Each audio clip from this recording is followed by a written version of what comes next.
Hey everyone, I wanted to do a quick review of the Samsung UN82RU8000FXZA. This is the largest of the RU8000 series, so naturally that's the one we chose.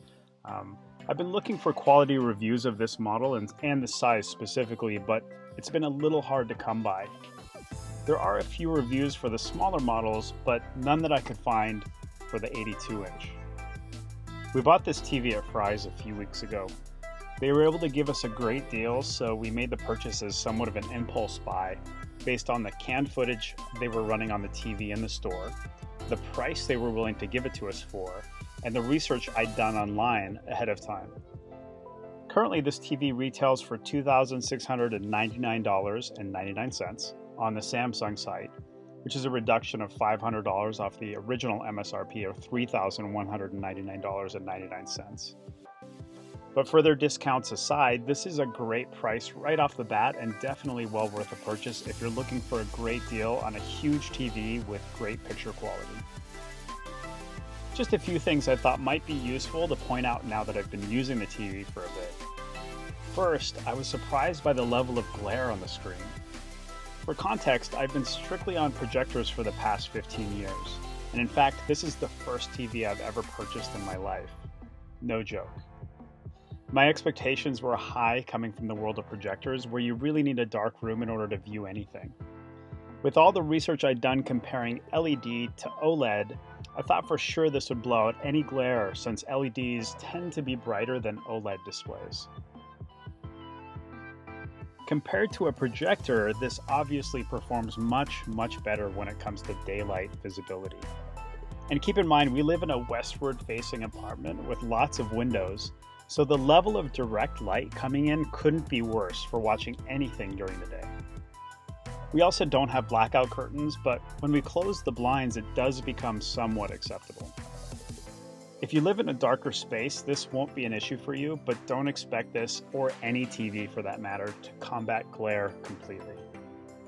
Another issue I wanted to point out for all of you Switch owners is this. According to the internet, there's a known issue where the screen flickers to the point where it renders the Switch unusable, and I can confirm this to be the case. It's frustrating to say the least.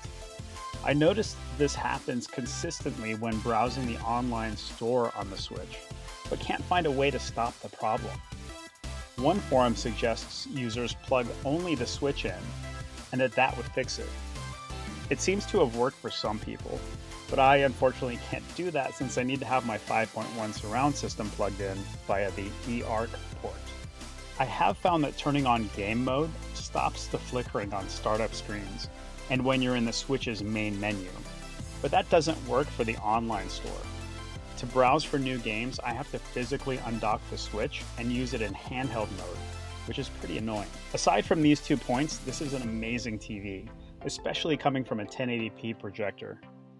Sure, the screen was bigger with the projector, but the level of vibrance here is something I've personally never experienced on a home entertainment system that I've owned.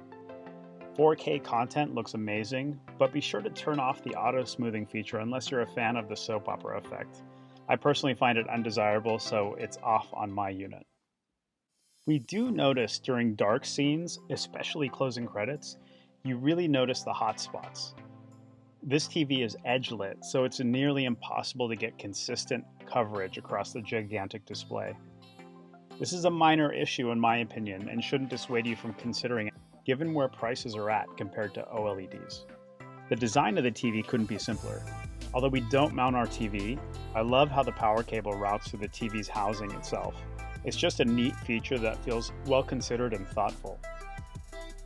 The HDMI ports are easy to access, and getting our 5.1 surround sound system set up was a piece of cake. One last thing I wanted to mention is that this TV is huge. It's bigger than it seems on screen. Since it's over 75 inches, you'll have a hard time finding a moving box for this if any of you are apartment dwellers or expect to move anytime soon. I've looked everywhere online and boxes that are larger than 75 inches just don't exist. My advice is to keep the box. We live in a 2-bedroom apartment with no storage, so I was tempted to throw the box out. Instead, we disassembled it and made sure we kept all the pieces and the inserts, of course, and tucked it behind the headboard of our king-sized bed in our guest room / home office. It's a trade-off, but we'll be thanking ourselves when it's time for us to move in the next year or two.